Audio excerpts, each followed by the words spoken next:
हम लोग केमिस्ट्री का वो सब टॉपिक एक्सप्लेन करेंगे जो सबसे ज्यादा टफ टॉपिक माना गया है एंड वो टॉपिक जो examination point of view like IIT और नीट के जो सबसे ज्यादा इंपॉर्टेंट टॉपिक्स है वो सब पहले हम लोग डिस्कस करेंगे।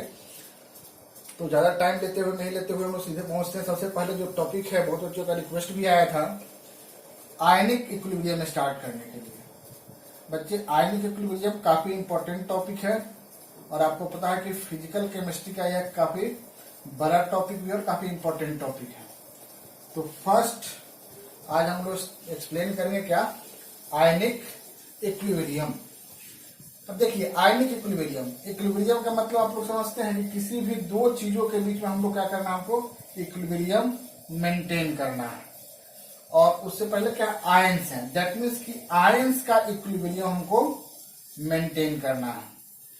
तो अगर हम लोग इसको डिफाइन करें तो यह कह सकते हैं कि इक्विलिब्रियम किसके बीच में, आयंस और आयंस के बीच का हमको इक्विलिब्रियम हो सकता है, या आयंस और मॉलिक्यूल्स के बीच में यह इक्विलिब्रियम अगर एग्जिस्ट करेगा तो वही उसको हम लोग क्या बोलेंगे, आयनिक इक्विलिब्रियम बोलेंगे। ठीक है, equilibrium exist between ions and ions, और कह सकते हैं कि आयंस एंड मॉलिक्यूल्स। तो अगर इसको हम लोग डिफाइन करना चाहें तो लिख सकते हैं कि equilibrium exist between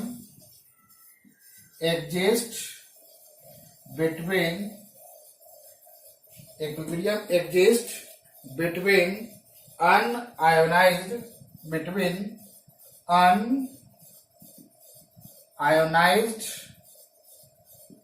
ions. Equilibrium exists between unionized ions and molecules. Unionized ions and molecules of the solution of weak electrolyte, of the solution of weak electrolyte। एक चीज और ध्यान दीजिए कि हम मैंने आयंस और आयंस के बीच का जो इक्विलिब्रियम एग्जिस्ट करवाया है तो उसे मैंने डायरेक्ट ये एरो आपको नहीं दिखाया। मैंने कौन सा एरो दिखाया है, रिवर्सिबल एरो दिखाया है। दैट मीन्स कि 100% अगर कोई भी आयंस आयोनाइज्ड हो गए उसका स्टडी हम लोग क्या करेंगे, आयनिक इक्विलिब्रियम में नहीं करते हैं। दैट मीन्स कि वैसा आयंस का हम लोग स्टडी करेंगे जो स्ट्रॉन्ग नहीं हो।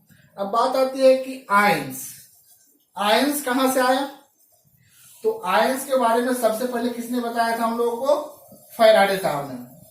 हम लोग सवाल में जानते हैं फैराडे साहब को, जिन्होंने आयंस के बारे में बताया था।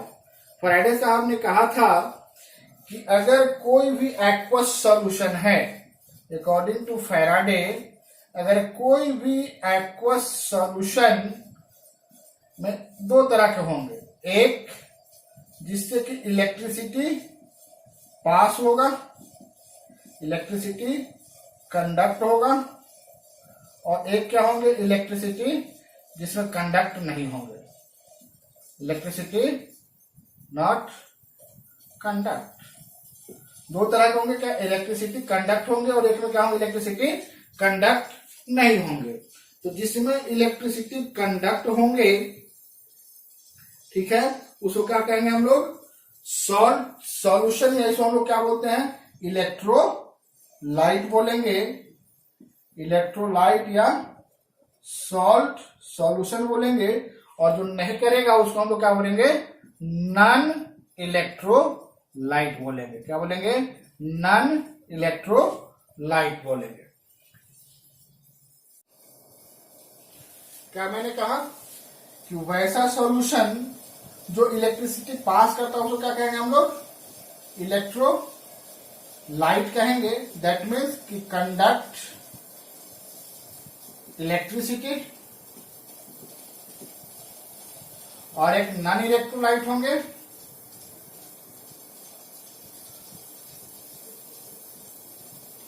Not conduct electricity. आप लोगों को पता होगा कि इलेक्ट्रिसिटी कंडक्ट करने के लिए दो चीज चाहिए, या तो इलेक्ट्रॉन्स का मूवमेंट होना चाहिए या फिर आयंस का मूवमेंट होना चाहिए। यहां जो हम लोग डिस्कस करेंगे that is called ionic movement करेंगे। एग्जाम्पल अगर हम लोग देखें कि यह जो इलेक्ट्रिसिटी कंडक्ट नहीं करेगा, इसमें एग्जाम्पल अगर हम लोग देखें तो क्या लिख सकते हैं, जितने भी ऑर्गेनिक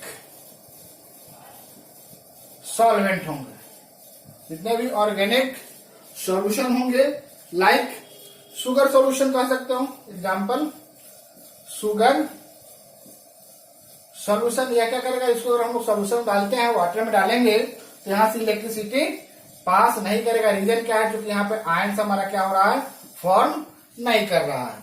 तो यह क्या होगा, हमारा नॉन इलेक्ट्रोलिटिक सॉल्यूशन का एग्जांपल होगा। बट उसी में अगर हम लोग कहें साल्ट सॉल्यूशन कोई सा भी अगर ले लें, HCl NaCl किसी का भी हम लोग लेते हैं, तो यह क्या करेगा, इलेक्ट्रिसिटी कंडक्ट करेगा। क्यों, क्योंकि इसमें आयंस हमारे होंगे। ठीक है, तो इलेक्ट्रोलिटिक सॉल्यूशन का हम लोग क्या करते हैं, दो भागों में डिवाइड करते हैं। इलेक्ट्रोलिटिक सॉल्यूशन है, इसको दो भाग में डिवाइड करते हैं, एक स्ट्रॉन्ग इलेक्ट्रोलाइट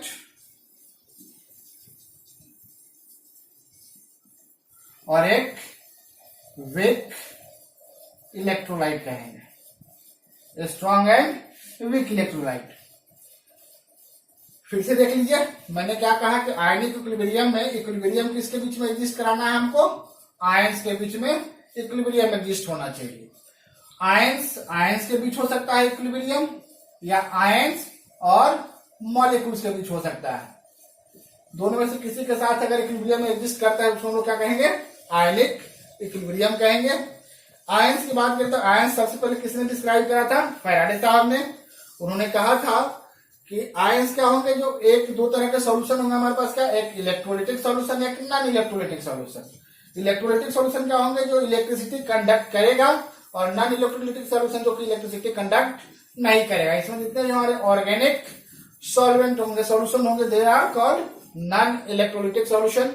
बिकॉज यहाँ पर क्या होते हैं, कोवेलेंट बॉन्ड बने होते हैं। यहाँ पे किस बॉन्ड से जुड़े होते हैं ऑर्गेनिक कंपाउंड, ये कोवेलेंट बॉन्ड से जुड़े होते हैं। और कोवेलेंट बॉन्ड को हम लोग क्या कहते हैं, इसको ब्रेक करेंगे तो कभी भी आयन से ब्रेक 100% नहीं होंगे, बिल्कुल नहीं होंगे। बट यहाँ पर देखिए, अगर हम लोग क्या होता है, आयनिक बॉन्ड यहाँ प्रेजेंट होता है और यह आयंस में ब्रेक कर जाते हैं। इसलिए क्या होता है, क्योंकि आयंस का फॉर्मेशन करता है, इसलिए क्या करेगा, इलेक्ट्रिसिटी कंडक्ट कराएगा। आपको पता है कि इलेक्ट्रिसिटी कंडक्ट कराने के लिए दो चीज पढ़ रहे हैं, या तो करंट का अगर हम डिफिनेशन देखें तो क्या कहते हैं, मूवमेंट ऑफ इलेक्ट्रॉन्स, या फिर मूवमेंट ऑफ आयंस।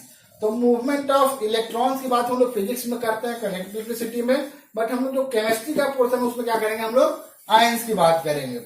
तो आयंस देखेंगे हम लोग इलेक्ट्रोलिटिक सॉल्यूशन में, जो आयंस होंगे दो तरह के होंगे, एक स्ट्रॉन्ग इलेक्ट्रोलाइट और एक वीक इलेक्ट्रोलाइट। अब देखते हैं स्ट्रॉन्ग इलेक्ट्रोलाइट और वीक इलेक्ट्रोलाइट का क्या कंसेप्ट है। तो चलिए अब देखते हैं हम लोग strong electrolyte.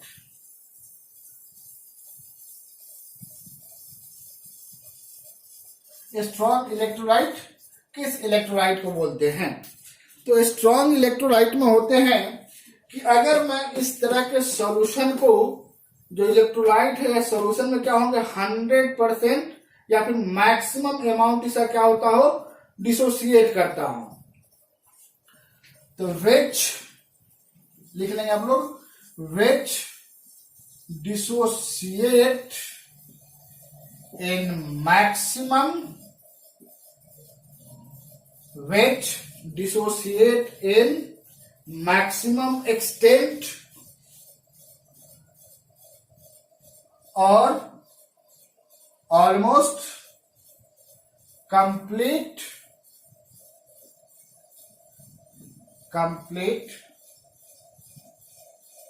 dissociation takes place। देखिए कंप्लीट ऑलमोस्ट लिखा है, मतलब 100% तो नहीं होगा। 100% इसमें जो होते हैं कंप्लीट डिसोसिएट नहीं करेंगे। हाँ 99% क्या 95% तक ऑलमोस्ट करते हैं ये, ठीक है। अगर एग्जाम्पल इसका हम लोग देखें तो लिख सकते हैं HCl H2SO4 और बताते चलो HNO3 HNO3, HClO4 एक्सेट्रा, बहुत सारे एग्जाम्पल मिलेंगे आपको। ये सब क्या है हमारे स्ट्रॉन्ग इलेक्ट्रोलाइट होते हैं, ठीक है। ये सब क्या है हमारे एसिड का एग्जाम्पल हो गया। स्ट्रॉन्ग इलेक्ट्रोलाइट में जो एसिड होंगे उसके एग्जाम्पल होंगे ये। अब अगर सॉल्ट की बात करें तो NaCl, KCl, MgCl2, ये सब क्या होंगे स्ट्रॉन्ग सॉल्ट होंगे। मतलब स्ट्रॉन्ग एसिड और स्ट्रॉन्ग बेस से मिलकर जो बने होते हैं उसको क्या कहेंगे सॉल्ट या फिर स्ट्रॉन्ग इलेक्ट्रोलाइट कहेंगे। अब देखिए स्ट्रॉन्ग इलेक्ट्रोलाइट है तो मैंने पहले ही कहा कि आपको स्ट्रॉन्ग इलेक्ट्रोलाइट के बीच में कभी भी इक्विलिब्रियम एग्जिस्ट नहीं करते हैं। यहाँ पे इक्विलिब्रियम एग्जिस्ट नहीं करेंगे। क्यों एग्जिस्ट नहीं करेगा? इसका सिंपल सा रीजन है कि स्ट्रॉन्ग इलेक्ट्रोलाइट जो होता है वो कभी बैकवर्ड रिएक्शन में नहीं आता है। क्यों? बिकॉज कि बैकवर्ड रिएक्शन यह शो नहीं करता है, क्योंकि यह इतना फास्ट होता है कि मैक्सिमम अमाउंट में जो इसके आयंस होते क्या होते हैं ब्रेक कर जाते हैं, ठीक है। इसलिए हम लोग कहें कि यह बैकवर्ड रिएक्शन शो नहीं करता है, बैकवर्ड रिएक्शन टेक्स प्लेस नहीं होगा। इस केस में अगर हम लोग बात करें डिग्री ऑफ डिसोसिएशन की, डिग्री ऑफ डिसोसिएशन जिसको हम लोग अल्फा से एक्सप्लेन करेंगे यहाँ पे। अगर स्ट्रॉन्ग इलेक्ट्रोलाइट का हम लोग डिग्री ऑफ डिसोसिएशन देखें तो ऑलमोस्ट यह क्या होंगे 1 के बराबर होते हैं। एग्जैक्टली 1 के बराबर नहीं होंगे बट ऑलमोस्ट क्या होंगे 1 के बराबर होते हैं, ठीक है। तो 95% एवं इसका हम लोग कह सकते हैं क्या होगा वो डिसोसिएट कर जाएंगे। हाँ, बट वीक इलेक्ट्रोलाइट जो होंगे, जो वीक इलेक्ट्रोलाइट होते हैं उसकी अब चर्चा करेंगे हम लोग। नेक्स्ट क्या होगा वीक इलेक्ट्रोलाइट। मैं मिटा देता हूं, नोट कर लिया होगा आप लोगों ने।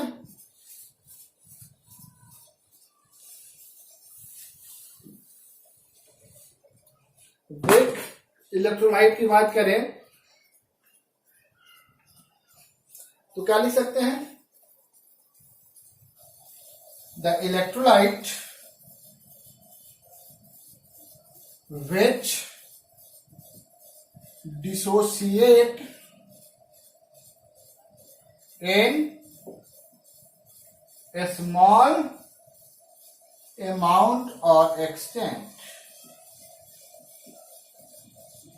जिसका डिसोसिएशन क्या होता हो स्मॉल होता हो या काफी कम अमाउंट में होता हो, ठीक है। एग्जाम्पल अगर हम लोग देखें इसका तो सबसे बेस्ट एग्जाम्पल आपको इस चैप्टर में जहां हर जगह मिलेगा CH3COOH, क्या बोलते हैं इसको हम लोग एसिटिक एसिड। इस चैप्टर में आपको बहुत सारे एग्जाम्पल बुकों में देखेंगे तो आपको मोस्टली एग्जाम्पल इसी का मिलेगा। CH3COOH, H3PO4 और बताइए H3PO4, H3H2, H3BO3, H3BO3, HCl etcetera, ये सब किसके एग्जाम्पल हो जाएंगे एसिड के, वीक एसिड के एग्जाम्पल ये सारे होंगे। वीक में से अभी देख सकते हैं हम लोग NH4OH, क्या NH4OH, NH4Cl, ये सब किसके एग्जाम्पल होंगे वीक इलेक्ट्रोलाइट और वीक बेस दोनों के एग्जाम्पल हो जाएंगे। इसका अगर हम लोग देखेंगे एक सिंपल सा एग्जाम्पल हम लोग देखते हैं CH3COOH का, तो अगर सॉल्यूशन में वाटर में डिजोल्व करते हो इसको, ठीक है, तो क्या होता है CH3COO minus plus H plus में डिसोसिएट करता है। इसका मतलब है कि यह साइन यहां आ गया, दैट मीन्स यह 100% डिसोसिएट नहीं किया, मतलब काफी स्मॉल अमाउंट में डिसोसिएट किया है। इसका जो डिसोसिएशन होगा मैक्सिमम लिख सकते हो कि डिसोसिएट मैक्सिमम अप टू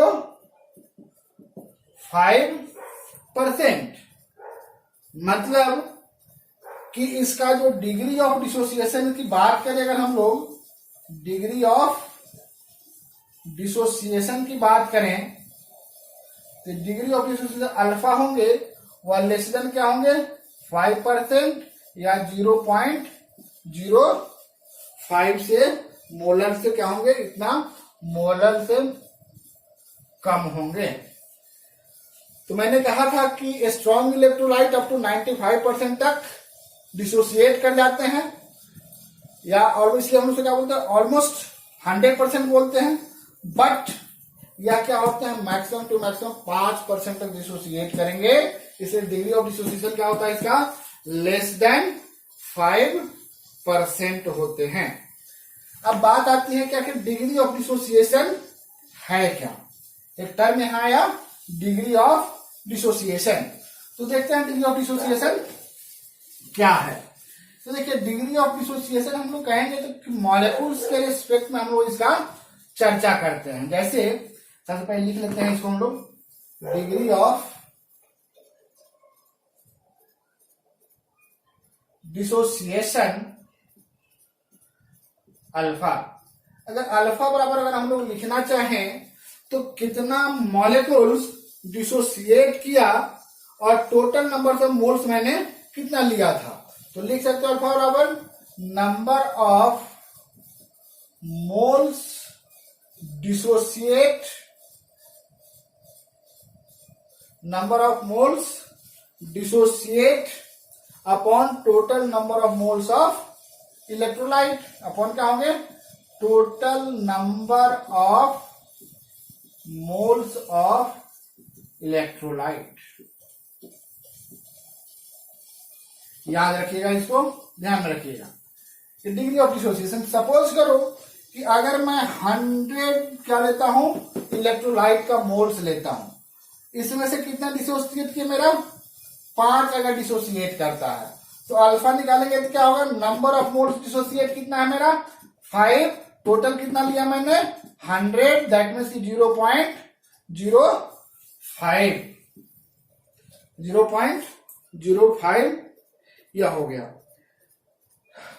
लेकिन यहाँ पे इंपॉर्टेंट क्वेश्चन आता है, देखिएगा पीएमटी वगैरह में पूछा जाता है जनरली कि degree of dissociation depends on, 4 option दिए रहेंगे, ठीक है। तो किस किस फैक्टर पे मेरा डिग्री ऑफ डिसोसिएशन डिपेंड करता है, इसकी भी चर्चा कर लेते हैं, ठीक है।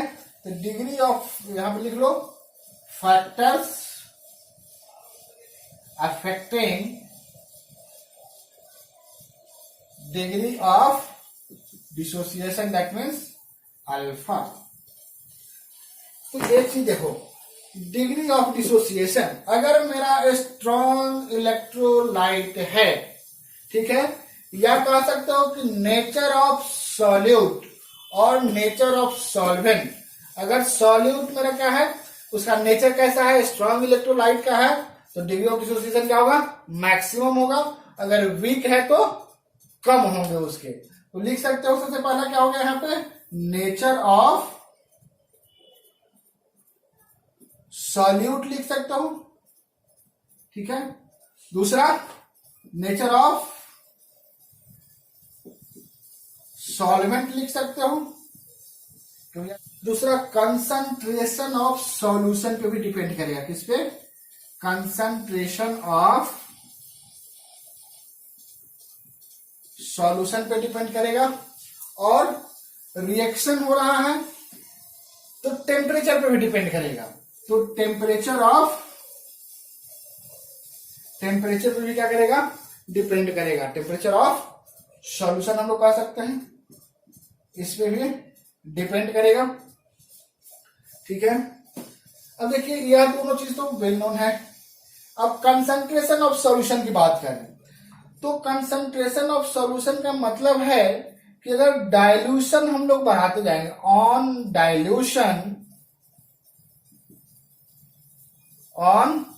डाइल्यूशन अगर डाइल्यूट करते जाएंगे, दैट मीन्स कि हम लोग क्या करेंगे, सॉल्यूशन में वाटर ऐड करते चलोगे। डाइल्यूशन का मतलब क्या हुआ कि मान लो अगर कोई सॉल्यूशन है, इस सॉल्यूशन में क्या किया मैंने, वाटर ऐड किया